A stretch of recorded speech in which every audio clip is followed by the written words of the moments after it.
The U.S. intends to strive for more transparency around the terms of Beijing's lendings to African nations as they struggle to free themselves from the communist regime's debt trap. According to Bloomberg Report on December 16th, the announcement came from Jose Fernandez, the Undersecretary for Economic Growth, Energy, and the Environment at the State Department.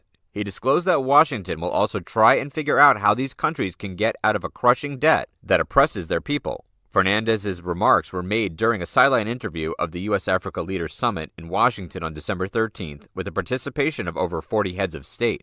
At the summit, the Biden administration also pledged to invest $55 billion in Africa across 3 years in a bid to revitalize the partnership with the continent. The outlet noted that China is the world's largest lender to emerging nations. Over the past years, these countries have obtained fundings from China to construct major infrastructure, including airports, hospitals, houses, and roads. Among them, some African nations are now struggling to repay massive debts because the projects are still not yet ready for commercialization.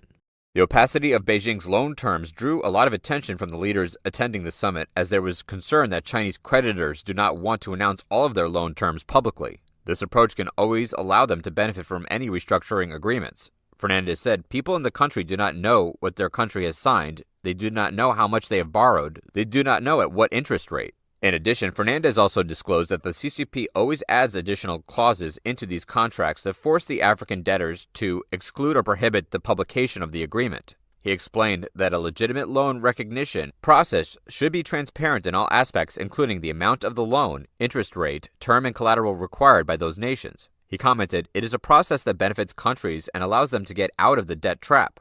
Regarding China's lending approach to distressed nations, Financial Times reported that some analysts think its emergency loans cannot help those at risk of financial crisis, but rather serve other CCP plans. Analysts believe that the primary goal of Beijing's emergency loans is to avoid defaults on infrastructure loans it gave through the Belt and Road Initiative. Moreover, these lendings would likely help it avert potential full-blown crises, such as those that hit Asia in 1997 and Latin America in the 1980s.